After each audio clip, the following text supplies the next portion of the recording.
बिस्मिल्लाहिर्रहमानिर्रहीम। अस्सलामु अलैकुम वरहमतुल्लाहि वबरकातुहू। मैं हूं आपका फैमिली फ़िज़िशन डॉक्टर मोहम्मद आसिफ़ यूनुस। आज हम डिस्कस करेंगे खून के अंदर शुगर नापने का एक और टेस्ट जिसको HbA1c या ग्लाइकोसाइलेटेड हीमोग्लोबिन कहते हैं। हमारे खून के अंदर एक सुर्ख रंग का मादा होता है जिसे हीमोग्लोबिन कहते हैं।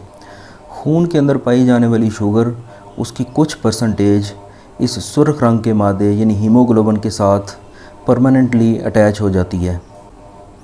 खून के अंदर शुगर का लेवल 24 घंटे में ऊपर नीचे होता रहता है।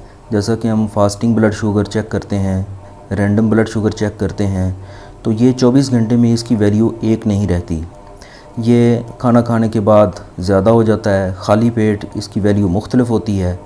लेकिन जो परसेंटेज हीमोग्लोबिन की ग्लूकोज़ के साथ परमानेंटली अटैच हो चुकी है उसकी ये वैल्यू तकरीबन 3 महीने तक बरकरार रहती है, क्योंकि इन RBCs की मुद्दत, इनकी जो लाइफ होती है वो 3 माह होती है।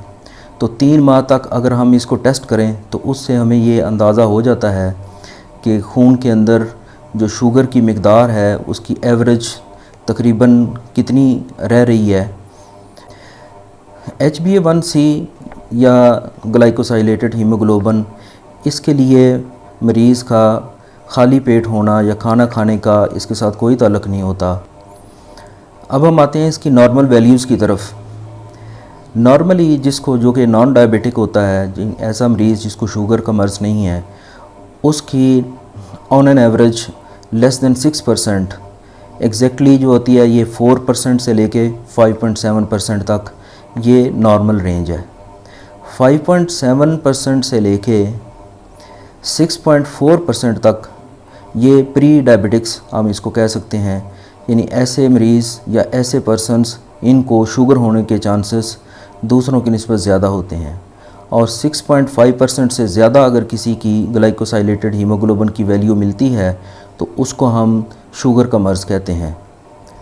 इस टेस्ट में थोड़ा सा एज फैक्टर भी कंसिडर करना पड़ता है, क्योंकि एडवांस एज के साथ, बढ़ती हुई उम्र के साथ खून के अंदर मौजूद शुगर उसकी हीमोग्लोबिन के साथ अटैच होने की टेंडेंसी कुछ हद तक बढ़ जाती है।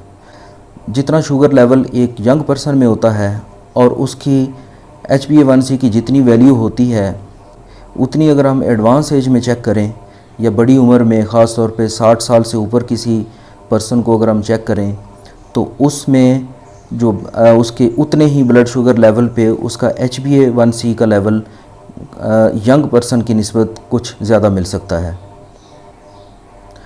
अगर हम HbA1c की वैल्यू से ब्लड शुगर का एक एस्टिमेटेड आइडिया लेना चाहें, उसके लिए एक सिंपल सा फार्मूला है।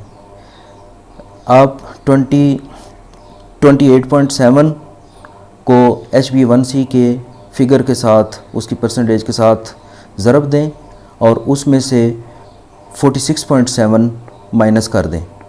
यानी 28.7 इंटू HbA1c वैल्यू माइनस 46.7, इससे एवरेज ब्लड शुगर लेवल का पता चलेगा। शुगर के मरीज़ को ये टेस्ट यानी HbA1c 6 महीने बाद, तकरीबन 6 महीने बाद एक दफ़ा ज़रूर करवाना चाहिए, ताकि उसकी ब्लड शुगर की लेवल, उसका मॉनिटरिंग आसानी से हो सके।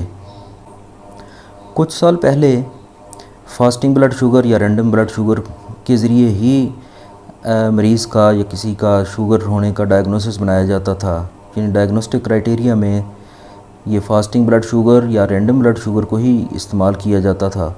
लेकिन अब कुछ सालों से कई ममालिक में HbA1c को भी डायग्नोस्टिक क्राइटेरिया में शामिल कर लिया गया है। अगर किसी का HbA1c का लेवल 6.5% से ज़्यादा आता है तो उसको कंसिडर किया जाता है कि ये शुगर का मर्ज़ इसको है।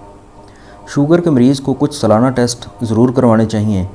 मिसाल के तौर पे ब्लड CP है, जिसको CBC भी कह देते हैं, लिपिड प्रोफाइल है, RFTs है, रीनल फंक्शन टेस्ट है, इसमें यूरिक एसिड भी आ जाता है।